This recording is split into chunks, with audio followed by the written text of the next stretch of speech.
going to do for Southern. In addition to helping to find candidates, we really feel like it's going to be a great marketing tool because we're going to send this all over the United States. So people from all over the country are going to be able to learn a lot more about Southern than they know today. And we're just very, very pleased with that.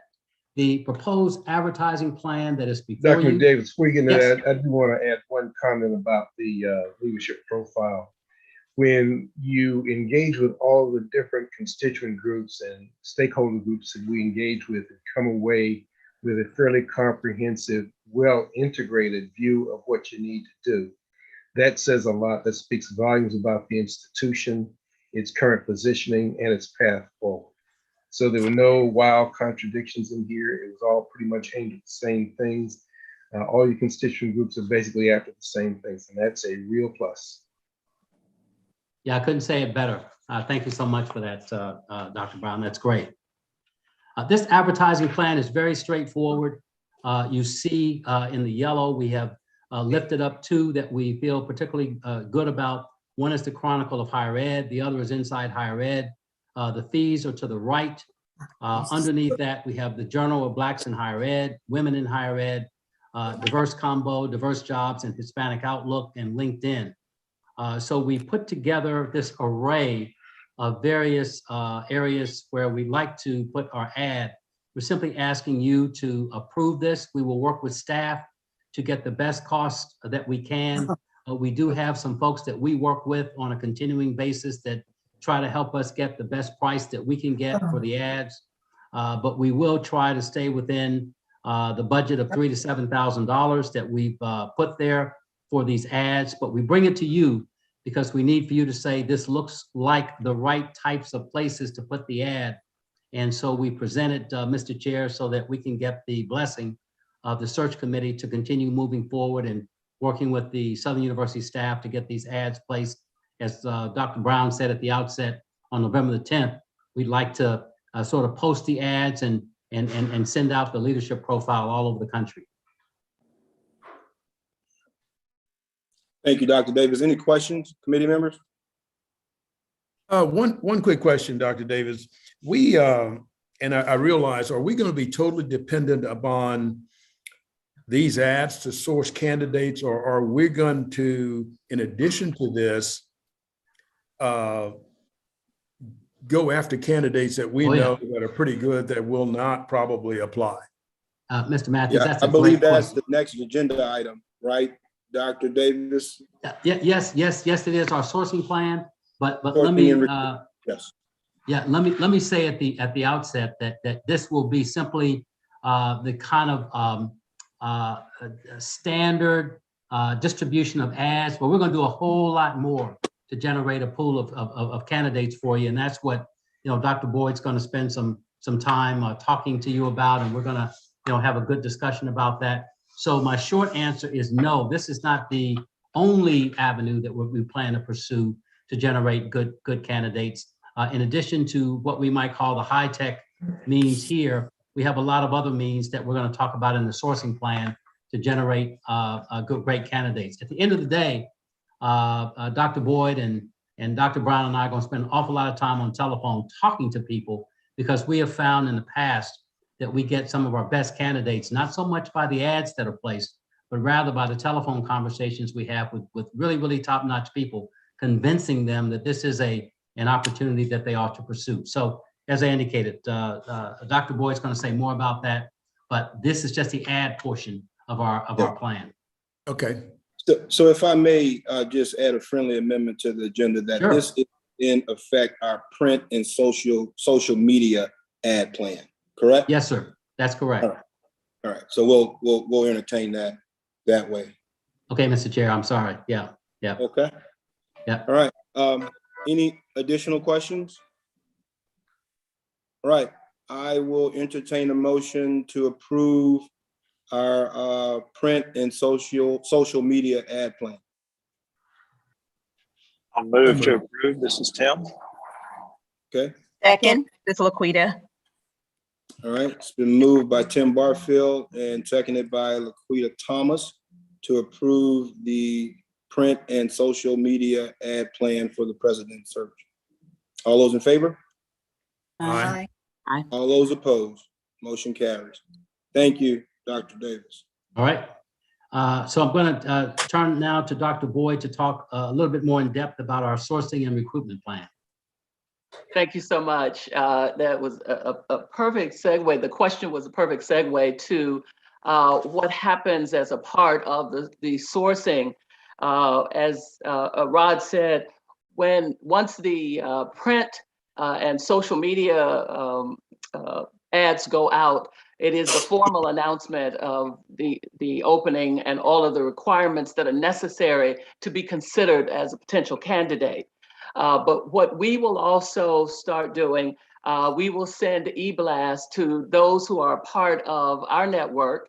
We will also be making calls to people who are doing an extraordinary job where they are and probably not interested in or even thinking about it, but we would talk with them about the possibility. We'll be looking and talking with people that we already know, probably because they came up as maybe a finalist somewhere, or we've had conversations with them that they might be interested in moving. But these, as Rod said, will be personal conversations that we will be having with people all across the country from various institutions that meet the criteria that you've already voted on here today. So again, we also will be asking our colleagues at AGB Search who are working on other searches if they know of great candidates who should be considered as potential candidates for this search. We'll also be asking you and others to nominate.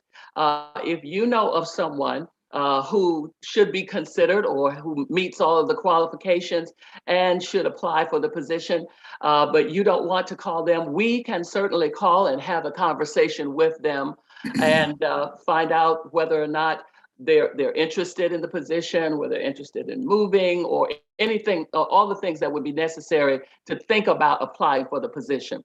So again, for us on the 10th, the phone calls start, the emails start, the conversations start as a part of the sourcing. And again, we ask that you be engaged. If you know of someone and want to nominate someone or bring someone to our attention, we will certainly follow up on that as well.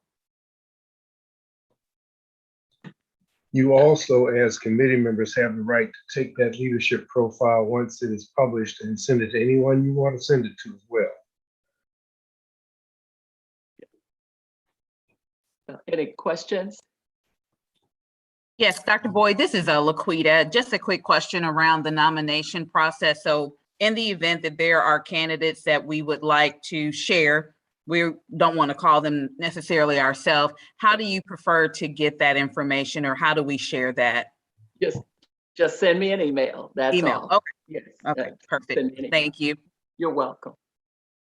And we really do encourage members of the search committee to be in touch with us relative to good people that you want us to be in contact with. We did say that during most of our listening sessions. We encourage folks on all of the campuses and centers to reach out to us and to let us know about good people. We know a lot of good people, but we also know that other folks know a lot of good people. So we want to make sure we canvass as broadly as we can so that we get the very best people to apply for this wonderful opportunity. Can I ask a question? I know I've been on, this is Cynthia Ramirez. I've been on a lot of committees, and we keep calling them candidates, and I don't think we're supposed to be doing that. I think we're supposed to be calling them applicants, because they're not candidates until we go through the process and they're actually, when we vote, that they are candidates, because I think that's a legal thing. Okay. That's fine. We'll call them applicants. That's fine. call them We have no problem with that. That's because every time we try to do that, they go, no, they're applicants, they're not That's candidates. fine. So we have to be, when we're using our terminology, I think it's because of these applicants could Right. be getting another job. And so it comes out that they're candidates, they could be turned down from another position. So we have to make sure our wordage is correct. Okay. Yeah, we'll fix that. That's a good point. Yeah, she's Dr. she's absolutely correct. They have to be called applicants until the committee deems that they are candidates. All right. Understood. We'll adjust that language in all of our documents. I have just a quick question. So the timeline, right, for the application process is about approximately 4 weeks, correct? Starts on November 10th and ends on December 6th, correct? Correct. Yes. So all applicants who respond via print or social media or that are referred to the consultants through this sourcing plan, it needs to happen in that time frame, correct?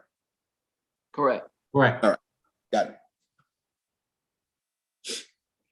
Now, you as a committee will have the right as we get toward the end of that time period. If you don't feel as if we have gotten the right types or numbers of candidates in, you have the right to extend that time period. But of course, that then extends the rescue time frame as well.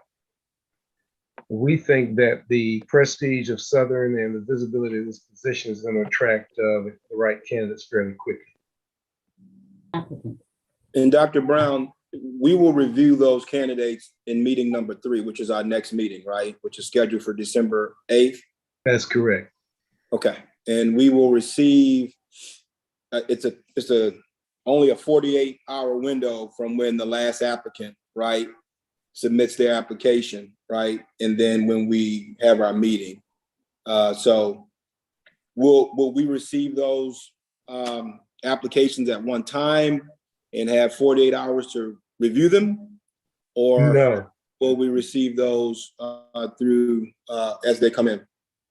Well, that takes us to the next part of the agenda, which is to talk about the secure site where all of the applicants have the materials. Feel free to proceed. Go right ahead. Okay, so let me say a few things about that, and then I want to talk about how we proceed with acquainting you with the site at this point. As applications come in, they will go to that site. Each member of the committee will have login credentials that they will use to go into that site at any time that they want to review any of the candidates that are in there. And obviously, if you have difficulty, if you have questions, you can call or email or text one of us to help you through that. And so that will be available through the entire time period. What we recommend is that members of the committee go in periodically and review as many applicants as possible.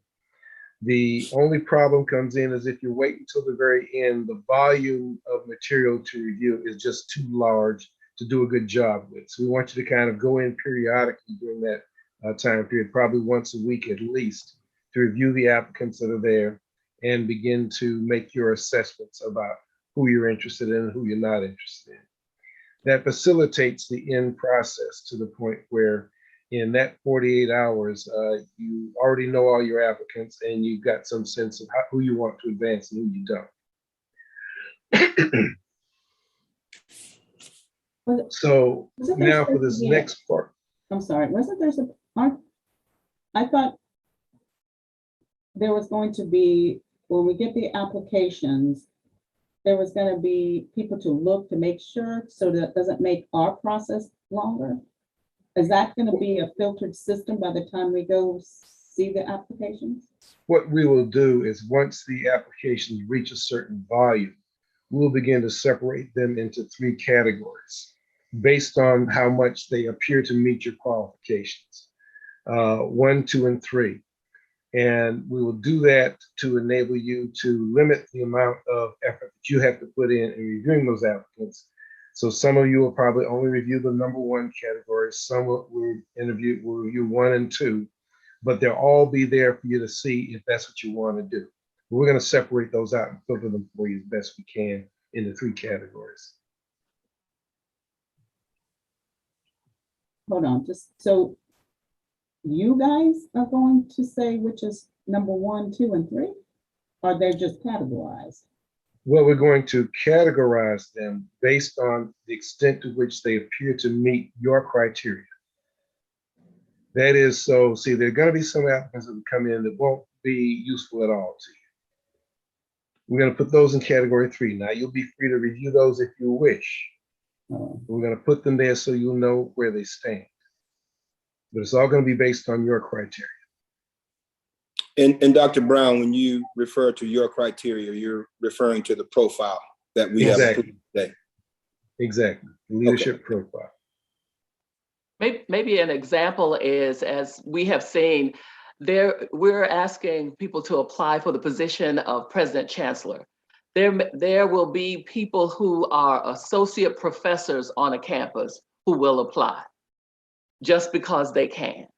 And so you know that they will go into the third category. So again, it's just a separation.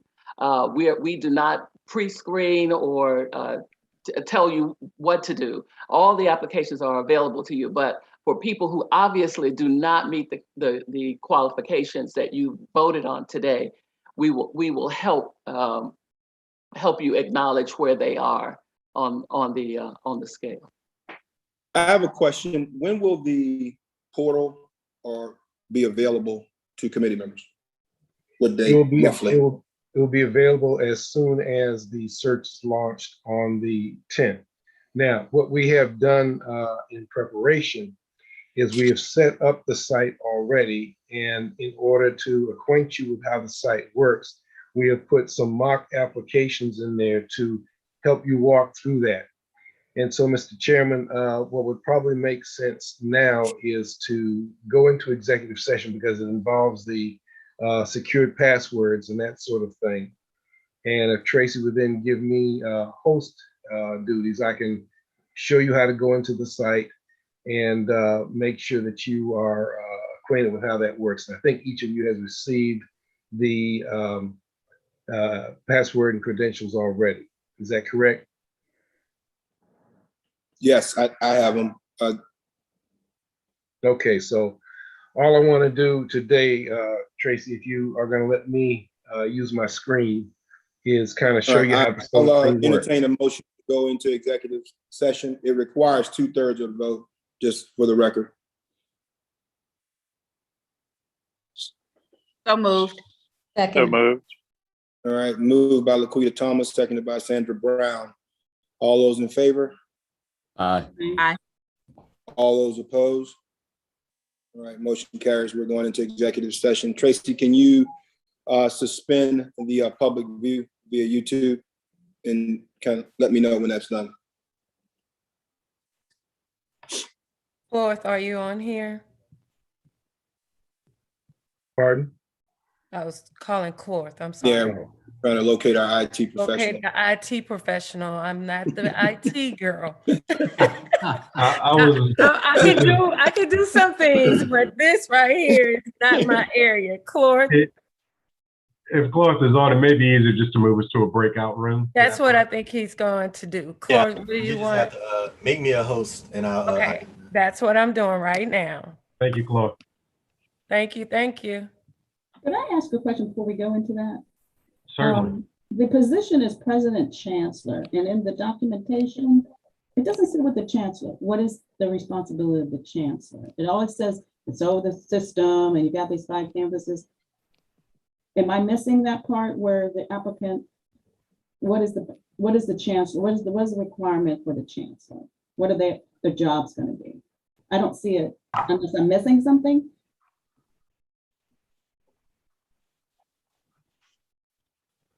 All right, Dr. Boyd, if you want to find Yes, that. I'm trying, provision in the, while we're Okay. moving, let me find the exact page where it's on. Okay, thank you.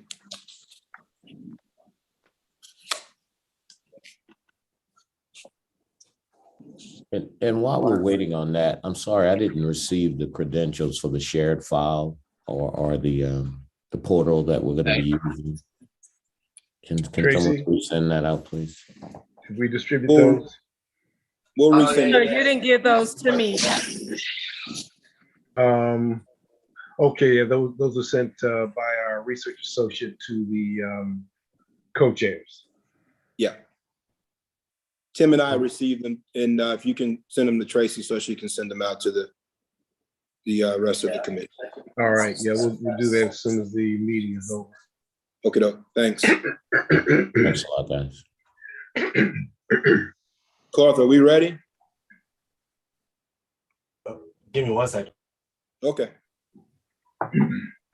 So Dr. Brown, you are going to send me everyone's credentials to mail to them, email to them? Is that what I just? Yes, yes. Okay, okay. I thought I had missed the email. Thank you. No, you hadn't. My mistake. But I just recalled he had sent them to the co-chairs. Okay, yes, And I'll sir. do that after the meeting. I'm just going to show you how this works during the meeting. Okay, all right.